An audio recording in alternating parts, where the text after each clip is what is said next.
اگر تمہیں میری بات پر یقین نہیں آ رہا تو گولی چلا کر دیکھ لو۔ بھوم بھوم نے جیسے انہیں دعوت دی۔ خان عبد الرحمن بلا وجہ کسی پر گولی چلانا پسند نہیں کرتے تھے۔ انہوں نے کہا، جب تک تم کمرے کے اندر نہیں آؤ گے میں تم پر فائر نہیں کروں گا۔ تمہارے لیے یہی بہتر ہوگا کہ تم واپس چلے جاؤ۔ لو، میں اندر قدم رکھ رہا ہوں، تم اپنے پستول کو آزما لو۔ ادھر دیکھو، انہوں نے سرد آواز میں کہا۔ خان عبد الرحمن نے اس کی آواز میں اس مرتبہ کوئی عجیب سی بات محسوس کی۔ انہوں نے چونک کر اس کی طرف دیکھا اور پھر دیکھتے رہ گئے۔ نہ جانے اس کی آنکھوں میں کیا تھا کہ وہ اپنی نظر اس کے چہرے سے کوشش کے باوجود بھی نہ ہٹا سکے۔ انہیں یوں لگا جیسے ان کا جسم پتھر کا ہو گیا ہے اور اب وہ کبھی اپنی جگہ سے ہل نہ سکیں گے۔ پھر ان کا پستول والا ہاتھ کانپنے لگا۔ دیکھتے ہی دیکھتے پورے جسم پر تھرتھراہٹ سی دوڑنے لگی۔ وہ کانپنے لگے۔ ظہور نے انہیں حیران ہو کر دیکھا اور اب اس نے بھی پروفیسر بھوم بھوم کی طرف دیکھا۔ فوراً ہی اس کی حالت بھی خان عبد الرحمن جیسی ہو گئی۔ خان عبد الرحمن کا پستول والا ہاتھ جھک گیا تھا اور یہ ہاتھ بھی اب بیت کی چھری کی طرح کانپ رہا تھا۔ اس کے ساتھ پستول بھی تھر تھرا رہا تھا۔ وہ خان عبد الرحمن اور ظہور کو اس حال میں دیکھ کر بہت حیران ہوئے۔ دروازے میں کھڑا آدمی خالی ہاتھ تھا اور پستول خان عبد الرحمن کے ہاتھ میں، لیکن کانپ خان عبد الرحمن رہے تھے۔ پھر دیکھتے ہی دیکھتے پستول خان عبد الرحمن کے ہاتھ سے نکل کر نیچے گر گیا۔ وہ اس درجے حیران تھے کہ ان کے منہ سے کوئی لفظ تک نہیں نکل سکا تھا اور نہ ہی خان عبد الرحمن، ظہور یا دروازے میں کھڑے آدمی کو اس کی موجودگی کا پتہ چلا تھا۔ اچانک انہوں نے سنا دروازے میں کھڑے آدمی نے کہا تھا، دیکھا، میں نے کہا تھا نا کہ میرا نام پروفیسر بھوم بھوم ہے۔ اب اٹھاؤ اپنا یہ پستول اور کرو مجھ پر فائر۔ خان عبد الرحمن کے منہ سے کوئی آواز نہ نکلی۔ وہ کھڑے تھر تھر کانپتے رہے۔ آخر انسپکٹر جمشید نے نہ رہا گیا۔ انہوں نے آگے بڑھتے ہوئے گرجدار آواز میں کہا، یہ کیا ہو رہا ہے؟ کیا آپ کسی ڈرامے کی ریہرسل کر رہے ہیں؟ ان کی آواز اس ماحول پر بم کی طرح محسوس ہوئی۔ یوں لگا جیسے سب ہوش میں آ گئے ہوں۔ خان عبد الرحمن اس طرح اچھل پڑے جیسے وہ گہری نیند سے جاگے ہوں۔ یہی حال ظہور اور پروفیسر بھوم بھوم کا ہوا۔ وہ ایک ساتھ دروازے کی طرف مڑے اور وہاں انسپکٹر جمشید اور بچوں کو کھڑے دیکھ کر حیران رہ گئے۔ تم؟ خان عبد الرحمن انسپکٹر جمشید کا نام لیتے لیتے رہ گئے۔ ہاں میں، لیکن یہ سب کیا ہے؟ یہ پروفیسر بھوم بھوم ہے، خان عبد الرحمن کے منہ سے نکلا۔ وہ تو ٹھیک ہے، لیکن یہ ہو کیا رہا تھا؟ کیا ہو رہا تھا؟ خان عبد الرحمن نے حیران ہو کر پوچھا۔ ہائے، یہ تم ہم سے پوچھ رہے ہو؟ ہم تو ابھی آئے ہیں۔ تم باہر کیوں کھڑے ہو؟ اندر کیوں نہیں آ جاتے؟ اطمینان سے بیٹھ جاؤ تو کچھ بتاؤں بھی۔ اچھی بات ہے، آؤ بچوں۔ وہ کمرے میں داخل ہو گئے۔ پروفیسر بھوم بھوم ابھی تک اپنی جگہ پتھر کے بت کی طرح کھڑا تھا۔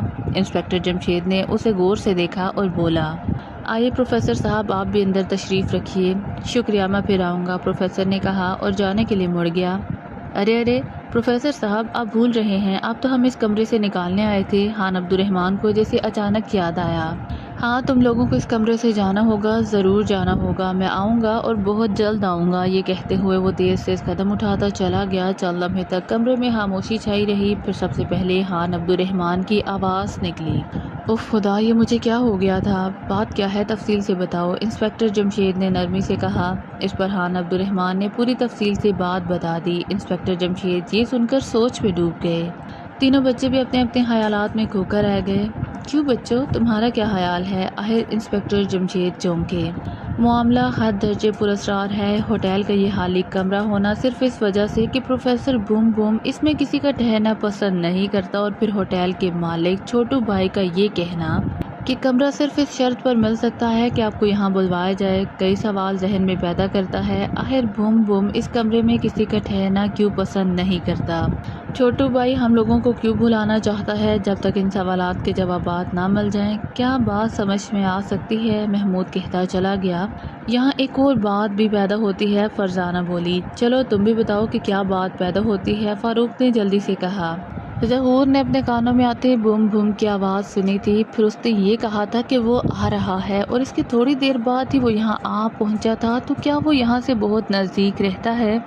گڈ، انسپکٹر جمشید خوش ہو کر بولے، تم نے ایک بہت اچھا نکتہ اٹھایا، ضرور یہی بات ہے، وہ یہاں نزدیک ہی کہیں رہتا ہے۔ اب سوال یہ ہے کہ اگر وہ اتنا نزدیک رہتا ہے تو اس کمرے کو خالی رکھنے کی کیا ضرورت ہے؟ اس کا مطلب تو یہ ہوا کہ اس کے پاس رہنے کے لیے کوئی دوسرا ٹھکانہ موجود ہے، فاروق بولا۔ ہاں، اس سے صاف ظاہر ہے کہ وہ اس کمرے کو کسی خاص مقصد کے لیے خالی رکھتا ہے۔ وہ مقصد کیا ہے یہ ہمیں معلوم کرنا ہے، محمود بولا، اور چھوٹو بھائی سے مل کر یہ معلوم کرنا ہے کہ وہ ہم سے کیا چاہتا ہے۔ ہاں لیکن سب سے اہم سوال تم لوگوں نے نہیں اٹھایا۔ انسپکٹر جمشید مسکرائے۔ وہ کیا؟ محمود بولا۔ وہ یہ کہ تمہارے انکل کو کیا ہوا تھا۔ یہ تو بہت بہادر ہیں، آخر یہ پروفیسر کے آگے بیگی بلی کیوں بنے کھڑے تھے؟ انسپکٹر جمشید مسکرائے۔ یہ تو انکل ہی بتائیں گے۔ مجھے کچھ نہیں، نہ جانے مجھے کیا ہو گیا تھا، مجھے تو اتنا معلوم ہے کہ میں نے پروفیسر بوم بوم کی طرف نظر اٹھا کر دیکھا تھا، پھر جو ہی میری نظر اس کی نظروں سے ملی مجھے یوں لگا جیسے میرے جسم سے جان نکل گئی ہو، اس کے ساتھ ہی بدن پر کپ کپی طاری ہو گئی۔ پھر مجھے کچھ ہوش نہ رہا کہ میں کون ہوں، کیا ہوں اور مجھے کیا ہوا ہے۔ اور تم نے کیا محسوس کیا تھا ظہور؟ انسپکٹر جمشید نے پوچھا۔ میں نے بھی یہی محسوس کیا تھا، بالکل یہی حال میرا بھی ہوا تھا، ظہور بولا۔ خیر اسے دوبارہ آ لینے دو، میں اسے دیکھ لوں گا۔ ابا جان آپ اسے کس طرح دیکھ لیں گے؟ فاروق نے پوچھا اور وہ مسکرا اٹھے۔ فکر نہ کرو، مجھے دیکھنا آتا ہے، انسپکٹر جمشید نے ہنس کر کہا۔ آپ کیا پروگرام ہے؟ خان عبد الرحمن نے پوچھا۔ سب سے پہلے ہم چھوٹو بھائی سے ملیں گے، انسپکٹر جمشید بولے۔ تو پھر چلو اس سے بھی ملائیں، خان عبد الرحمن بولے۔ وہ اٹھ کھڑے ہوئے، نیچے اتر کر وہ چھوٹو بھائی کے کمرے کی طرف بڑھے۔ یہ چھوٹو بھائی کیا بہت چھوٹا سا آدمی ہے؟ فاروق نے پوچھا۔ ابھی اپنی آنکھوں سے دیکھ ہی لوگے، خان عبد الرحمن مسکرائے۔ دروازے پر بیٹھے چوکیدار کو انہوں نے بتایا کہ وہ چھوٹو بھائی سے ملنا چاہتے ہیں۔ اس نے اندر جا کر اطلاع دی اور باہر آیا۔ اندر چلے جائیے، اس نے کہا۔ وہ کمرے میں داخل ہوئے، چاروں چھوٹو بھائی کو دیکھ کر حیران رہ گئے۔ نیچے جناب، یہ ہے انسپکٹر جمشید، آپ انہیں بلانا چاہتے تھے، یہ آ گئے۔ میں نے اپنی شرط پوری کر دی، اب تو ہم اس کمرے میں رہ سکتے ہیں، خان عبد الرحمن رکے بغیر کہتے چلے گئے۔ کیا مطلب؟ میں سمجھا نہیں، آپ کیا کہہ رہے ہیں؟ چھوٹو بھائی نے حیران ہو کر کہا۔ جو میں نے کہا ہے کہ اب تو نہیں سنا؟ میں سن چکا ہوں، لیکن میں نے آپ سے کب کسی کو بلانے کے لیے کہا تھا؟ آپ کس کمرے کی بات کر رہے ہیں؟ کیا آپ کی یادداشت کمزور ہے؟ خان عبد الرحمن نے حیران ہو کر کہا۔ نہیں، مجھے تو اچھی طرح یاد ہے کہ آپ آج دوپہر سے پہلے میرے پاس آئے تھے اور میں نے آپ کی درخواست پر آپ کو کمرہ نمبر 420 میں رہنے کی اجازت دی تھی۔ اس کے علاوہ میرے اور آپ کے درمیان کوئی بات نہیں ہوئی۔ باقی یہ کون لوگ ہیں؟ میں نے کسی انسپکٹر جمشید کے بارے میں آپ سے کچھ نہیں کہا تھا۔ کیا؟ یہ آپ کیا کہہ رہے ہیں؟ خان عبد الرحمن چلائے۔ ذرا آہستہ آواز میں بات کیجیے، میرا دل بہت کمزور ہے، میں دل کا مریض ہوں۔ آپ نے خود مجھ سے کہا تھا کہ اگر میں انسپکٹر جمشید کو یہاں بلا لوں تو اس کمرے میں ٹھہر سکتا ہوں۔ خان عبد الرحمن اسے گھورتے ہوئے بولے۔ مجھے تو یاد نہیں پڑتا کہ میں نے ایسی کوئی بات کہی ہو، میں تو ان لوگوں کو جانتا بھی نہیں، پھر میں کیوں انہیں بلاتا؟ یہ آپ کیا کہہ رہے ہیں؟ خان عبد الرحمن کے لہجے میں بلا کی حیرت تھی۔ جو مجھے کہنا تھا کہہ چکا، اب آپ لوگ جا سکتے ہیں، اس نے منہ بنا کے کہا۔ اب عبد الرحمن چلیں، انسپکٹر جمشید بولے اور کمرے سے نکل آئے۔ خان عبد الرحمن کا مارے حیرت کے برا حال تھا۔ وہ سب سیڑھیاں چڑھتے اوپر چلے آئے، دروازے کے سامنے پہنچے تو حیران رہ گئے۔ ابھی تھوڑی دیر پہلے وہ کمرے کا دروازہ کھلا چھوڑ گئے تھے اور ظہور اندر ہی بیٹھا تھا، لیکن اب کمرے کا دروازہ بند تھا۔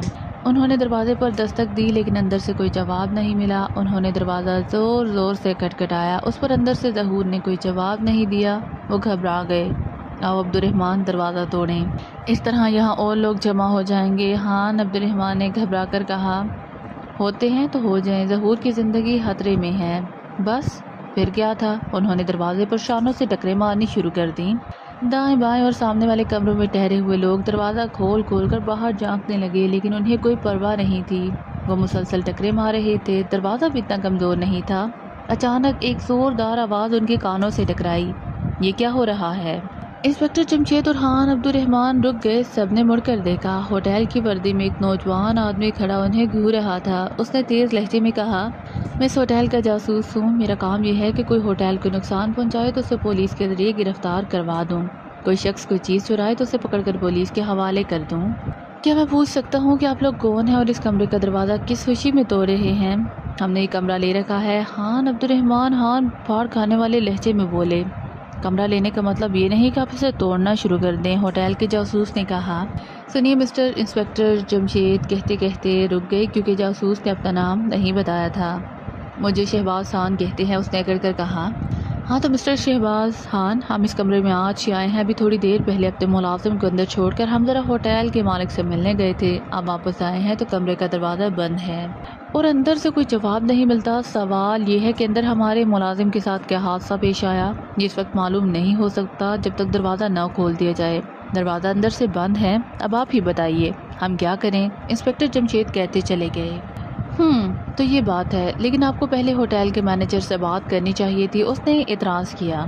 سنیے مسٹر شہباز خان، یہ ایک انسان کی زندگی کا سوال ہے، اسی لیے ہم کسی سے کوئی بات کرنے کی ضرورت محسوس نہیں کرتے۔ آپ کے ہوٹل کا جو نقصان ہوگا ادا کر دیا جائے گا۔ چلو عبد الرحمان، دروازہ توڑو، انسپکٹر جمشید نے ناگوار لہجے میں کہا۔ دونوں پھر ٹکرے مارنے لگے۔ شہباز خان پیچو تیب کھانے لگا۔ آخر اس نے کہا، میں ہوٹل کے مینیجر کو اطلاع دیتا ہوں اور ساتھ ہی پولیس کو بھی، بلکہ ہوٹل کے مالک چھوٹو بھائی کو بھی اطلاع دے دینا اور اسے اٹھا کر یہاں لے آنا۔ اگر میرے ملازم کو کچھ ہو گیا تو میں اس ہوٹل کی اینٹ سے اینٹ بجا دوں گا۔ ہوٹل کے جاسوس شہباز خان نے کوئی جواب نہ دیا اور پیر پٹکتے ہوئے نیچے چلا گیا۔ دروازہ کسی طرح ٹوٹنے میں نہیں آ رہا تھا۔ کم بختوں نے بہت مضبوط دروازے بنوائے تھے۔ دونوں ٹکرے مارتے مارتے تھک گئے، کندھے درد کرنے لگے۔ یار جمشید، یہ دروازہ ٹوٹ ہی نہیں رہا۔ خان عبد الرحمان نے تنگ آ کر کہا۔ ہمت نہ ہارو، انسپکٹر جمشید بولے۔ ہمت میرے پاس رہی ہی کہاں ہے کہ ہاروں گا، انہوں نے جھلا کر کہا۔ ابا جان آپ ہٹ جائیں، اب ہم تینوں دروازہ توڑنے کی کوشش کریں گے۔ محمود کو جوش آ گیا۔ تم کیسے توڑو گے؟ انسپکٹر جمشید بولے۔ توڑنے کی کیا ضرورت ہے، فاروق سے کہیے آپ کے کندھے پر چڑھ کر روشن دان میں سے دوسری طرف چھلانگ لگا دے اور اندر سے دروازہ کھول دے۔ فرزانہ نے جلدی جلدی ترکیب بتائی۔ بھائی واہ، کتنی اچھی ترکیب بتائی ہے، میری ٹانگیں ٹوٹی ہوئی دیکھنے کا کتنا شوق ہے نا اسے، فاروق نے برا سا منہ بنا کر کہا۔ میں جانتی ہوں تم اتنی اونچائی سے کئی بار چھلانگ لگا چکے ہو اور تمہارا بال ابھی تک بیکا نہیں ہوا، فرزانہ مسکرائی۔ میرا خیال ہے ترکیب اچھی ہے، کندھے توڑنے سے یہ بہتر ہے، انسپکٹر جمشید بولے۔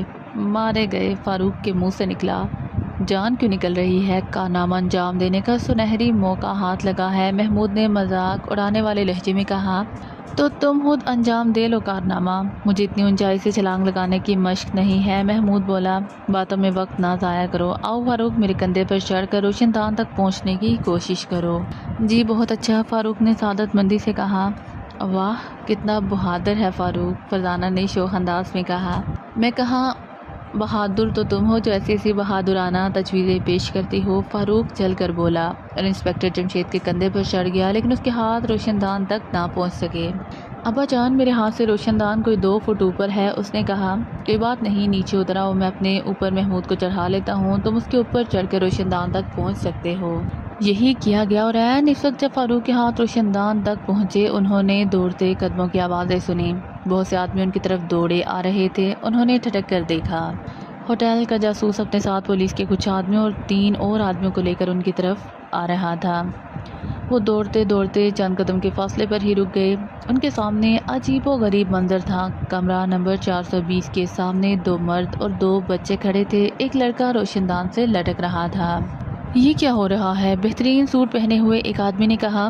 فاروق تم کیوں رک گئے، تم اپنا کام کرو، انسپکٹر جمشید نے کڑک کر کہا، اور فاروق کو جیسے ہوش آ گیا، وہ ہاتھوں کے بال اوپر اٹھنے لگا۔ میں پوچھتا ہوں یہ کیا ہو رہا ہے؟ آپ ہیں کون؟ خان عبد الرحمان نے پوچھا۔ میں اس ہوٹل کا مینیجر عبد القدوس ہوں، اس نے سینے پر ہاتھ مار کر کہا۔ تو عبد القدوس صاحب، کیا آپ کے جاسوس نے آپ کو کچھ نہیں بتایا؟ بتایا ہے، بتایا کیوں نہیں، لیکن انہوں نے تو کہا تھا کہ آپ لوگ کمرہ نمبر 420 کا دروازہ توڑ رہے ہیں۔ جی ہاں توڑ رہے تھے، خان عبد الرحمان نے پرسکون آواز میں کہا، لیکن آپ نے دروازے بہت مضبوط بنوا رکھے ہیں، ہم توڑنے میں کامیاب نہیں ہوئے۔ یہ کیا ہو رہا ہے؟ اس نے فاروق کی طرف اشارہ کر کے حیرت زدہ آواز میں پوچھا۔ فاروق اس وقت تک روشن دان میں داخل ہو چکا تھا اور دوسری طرف چھلانگ لگانے کے لیے تیار ہو چکا تھا۔ یہ دروازہ کھولنے کی ترکیب نمبر 3 ہے، خان عبد الرحمان نے مسکرا کر کہا۔ آپ لوگ غیر قانونی حرکات کر رہے ہیں، عبد القدوس نے کہا۔ وہ کیسے؟ یہ کمرہ اس وقت ہمارے پاس ہے، ہمارا ایک ساتھی اندر تھا، ہم باہر گئے تھے، واپس لوٹے تو دروازہ اندر سے بند تھا، بہت دروازہ کھٹکھٹایا لیکن اندر سے کوئی جواب نہیں ملا۔ اب ہم کیا کرتے؟ اگر دروازہ نہ توڑنے کی کوشش کرتے یا ترکیب نمبر 3 استعمال نہ کرتے، خان عبد الرحمان کہتے چلے گئے۔ اسی وقت دھم کی آواز سنائی دی، فاروق نے دوسری طرف چھلانگ لگا دی تھی۔ ہو سکتا ہے آپ کو ملازم اندر سو گیا ہو، ہم نے جتنے زور سے دروازہ کھٹکھٹایا تھا اس سے تو پوری منزل کے آدمی جاگ گئے ہوں گے، پھر ہمارا ملازم کیوں نہ جاگتا، اور اس کی نیند تو ویسے بھی بہت کچی ہے۔ لیکن اس لڑکے نے اتنی اونچائی سے چھلانگ لگائی ہے کہ وہ اپنے ہاتھ پیر نہ توڑوا بیٹھا ہوگا، مینیجر نے حیران ہو کر کہا۔ نہیں، اس کے ہاتھ ربڑ کے بنے ہوئے ہیں، فرزانہ کے منہ سے نکلا۔ ربڑ کے؟ عبد القدوس نے ہونکوں کی طرح کہا۔ یہ لوگ ہمیں بیوقوف بنا رہے ہیں، ضرور جرائم پیشہ لوگ ہیں، انہیں گرفتار کرا دینا چاہیے، پولیس ان کے بارے میں خود معلوم کر لے گی کہ یہ کون ہیں اور کیا چاہتے ہیں۔ گرفتار کرانے سے پہلے ہمارا جرم ضرور بتا دیجیے گا، کیونکہ اس وقت تک نہ تو ہم نے ہوٹل کو کوئی نقصان پہنچایا ہے اور نہ کوئی چیز چرائی ہے۔ کیوں مسٹر جاسوس، کیا میں غلط کہہ رہا ہوں؟ انسپکٹر جمشید نے مسکرا کر کہا۔ جناب، یہ ٹھیک کہہ رہے ہیں، لیکن ان لوگوں نے نہ جانے کتنے لوگوں کو بے آرام کیا ہے۔ عبدالقدوس نے کہا۔ ہاں، یہ بات بھی ہے، اگر ان کا ملازم اندر سوتا ہوا مل گیا تو ضرور ہم انہیں گرفتار کرا دیں گے، شہباز خان نے کہا۔ فاروق، کیا بات ہے، تم نے ابھی تک دروازہ نہیں کھولا؟ انسپکٹر جمشید نے چونک کر کہا، کیونکہ فاروق کو گئے ہوئے کئی سیکنڈز گزر چکے تھے۔ دروازے بھی سب دروازے کی طرف متوجہ ہو گئے۔ اسی وقت دروازہ کھلنے کی آواز سنائی دی۔ فاروق کا چہرہ فقط دیکھ کر وہ سکتے میں آ گئے، وہ اس طرح خاموش تھا جیسے کبھی بولا ہی نہ ہو۔ کیا بات ہے فاروق، خیر تو ہے؟ انسپکٹر جمشید نے جلدی سے کہا۔ جی، وہ فاروق نے کہنا چاہا لیکن اٹک کر رہ گیا۔ خیر تو ہے، تم بولتے کیوں نہیں؟ آپ خود ہی چل کر دیکھ لیجئے، ظہور اندر نہیں ہے۔ اور وہ کچھ کہتے کہتے رک گیا۔ اور کیا؟ انسپکٹر جمشید بولے، پھر اس کے جواب کا انتظار کیے بغیر وہ اندر داخل ہو گئے۔ ان کے پیچھے دوسرے بھی اندر آ گئے اور ان سب کی آنکھیں کھلی کی کھلی رہ گئیں۔ ان میں خوف سمٹ آیا، اوپر کے سانس اوپر اور نیچے کے نیچے رہ گئے۔ کمرے کے فرش پر دور دور تک خون پھیلا ہوا تھا اور اندر ظہور کا کہیں پتہ نہیں تھا، نہ جانے اسے زمین کھا گئی تھی یا آسمان نگل گیا تھا۔ ظہور کا کمرے سے غائب ہونا کچھ حیرت انگیز کم نہیں تھا، اس پر کمرے کے فرش پر پھیلا ہوا خون اور یہ بھی خوفناک منظر پیش کر رہا تھا۔ ان کے ذہنوں میں کئی سوال مچل رہے تھے، کیا یہ خون ظہور کا ہے؟ اتنا خون نکل جانے کے بعد کوئی مشکل ہی زندہ رہ سکتا ہے، تو کیا ظہور مر گیا ہے؟ لیکن اس کی لاش کہاں گئی؟ وہ سب بتوں کے مانند کھڑے تھے، ہوٹل کے ملازم اور پولیس والے بھی دنگ تھے، ان کی زبانیں بھی جیسے گنگ ہو کر رہ گئی تھیں۔ لیکن یہ کیسے ہو سکتا ہے؟ اچانک فرزانہ کے منہ سے نکلا۔ کیا کیسے ہو سکتا ہے؟ انسپکٹر جمشید نے پوچھا۔ کمرے کا دروازہ اندر سے بند تھا، جس کا صاف مطلب یہ ہے کہ ظہور کو اندر ہونا چاہیے تھا، مگر وہ یہاں نہیں ہے۔ آخر کیوں دروازہ اندر سے کس نے بند کیا؟ ظہور کہاں گیا؟ اگر اسے کچھ ہو گیا تو کمرے کا دروازہ تو کھلا ہونا چاہیے تھا۔ وہ سب خاموش تھے، ان میں سے کسی کے پاس بھی ان سوالوں کے جواب نہیں تھے۔ معاملہ حد درجے پر اسرار اور الجھا ہوا تھا۔ اب کہیے جناب جاسوس صاحب، آپ کیا کہتے ہیں؟ انسپکٹر جمشید شہباز خان کی طرف مڑے۔ میں کیا بتاؤں؟ ہمارا ملازم کہاں ہے؟ آپ تو اس ہوٹل اور ہوٹل میں ٹھہرنے والوں کی جان و مال کے محافظ اور نگران ہیں۔ ہم کمرے کا دروازہ توڑنے جا رہے تھے تو آپ نے اعتراض کیا تھا۔ اب بتائیے ہمارا ساتھی کہاں ہے؟ میں کیا بتا سکتا ہوں، یہ معاملہ میری سمجھ میں نہیں آ رہا، اس نے گھبرائے ہوئے لہجے میں کہا۔ اب ہم کیا کریں؟ خان عبدالرحمن نے کہا۔ ظاہر ہے کہ ہم تھانے میں جا کر ملازم کی گمشدگی کی رپورٹ درج کرائیں گے، یہ پولیس کا کام ہے، وہ اسے تلاش کر لے گی۔ انسپکٹر جمشید بولے۔ اب تو آپ لوگوں کو معلوم ہو گیا ہے کہ ہم کوئی غیر قانونی کام نہیں کر رہے تھے، مہربانی فرما کر اس خون کو صاف کروا دیں تاکہ ہم یہاں بیٹھ جائیں۔ یہ ہو جائے گا، مجھے افسوس ہے کہ آپ لوگوں کو پریشانی ہوئی، شہباز خان کی بجائے مینیجر عبدالقدوس نے کہا۔ شکریہ جناب۔ وہ لوگ چلے گئے۔ ان کے جاتے ہی انسپکٹر جمشید تیزی سے فرش پر جھکے اور جیب میں سے ایک ننھا سا کیپسول نکال کر کچھ خون اس میں بھر لیا۔ یہ کیا کر رہے ہو؟ خان عبدالرحمن نے پوچھا۔ تم سراغ رساں نہیں ہونا اسی لیے پوچھ رہے ہو؟ محمود، فاروق اور فرزانہ نے یہ سوال پوچھنے کی ضرورت محسوس نہیں کی۔ یہ جانتے ہیں اس خون کا میں کیا کروں گا؟ میں اس کا تجزیہ کراؤں گا اور ہمیں یہ معلوم ہو جائے گا یہ خون ظہور کا ہے یا نہیں۔ یہ کیسے معلوم ہوگا؟ خان عبدالرحمن نے پوچھا۔ ظہور کے خون کا گروپ کون سا ہے، کیا تمہیں معلوم ہے؟ ہاں، اس کا گروپ او ہے۔ بس تو پھر اگر یہ خون او گروپ کا ہے تب تو ظہور کا ہے، اور اس صورت میں ہمیں یہ سمجھ لینا چاہیے کہ ظہور اب اس دنیا میں نہیں ہے، اور یہ خون او گروپ کا نہیں ہے تو پھر ظہور کا نہیں ہو سکتا۔ لیکن کسی دوسرے آدمی کا خون بھی تو او گروپ کا ہو سکتا ہے، خان عبدالرحمن نے اعتراض کیا۔ ہاں، یہ ہو سکتا ہے، اس صورت میں بھی میں یہ معلوم کراؤں گا اس خون کو جسم سے نکلے کتنی دیر ہوئی ہے، اور یہ کہ یہ کسی بوڑھے آدمی کا خون ہے یا جوان آدمی کا، یا کسی انسان کا ہے یا نہیں۔ یہ بھی تو ہو سکتا ہے کہ یہ خون کسی جانور کا ہو اور ہمیں خوف زدہ کرنے کے لیے ایسا کیا گیا ہو۔ بھلا کوئی ہمیں کیوں خوف زدہ کرنا چاہے گا؟ خان عبدالرحمن نے سوال کیا۔ تم بھول رہے ہو، پروفیسر بم بم نہیں چاہتا کہ کوئی اس کمرے میں ٹھہرے۔ اوہ، تو کیا یہ سب کیا درا اس کا ہے؟ ہو سکتا ہے اسی کا ہو۔ اچانک خان عبدالرحمن کی آنکھوں میں آنسو آ گئے، انہوں نے بھرائی ہوئی آواز میں کہا۔ جمشید اگر ظہور کو کچھ ہو گیا تو میں کہیں کا نہیں رہوں گا، میں کسی کان پکڑواؤں گا، کسی جھڑکیاں دوں گا، کسی ڈانٹوں گا، خدا کے لیے اس کا پتہ کرو اور جلدی کرو۔ ارے ارے تم تو سچ مچ رونے لگے، انسپکٹر جمشید نے حیران ہو کر کہا۔ محمود، فاروق اور فرزانہ بھی بہت جھکے سے انہیں دیکھ رہے تھے۔ ہاں جمشید، اس سے مجھ سے بہت محبت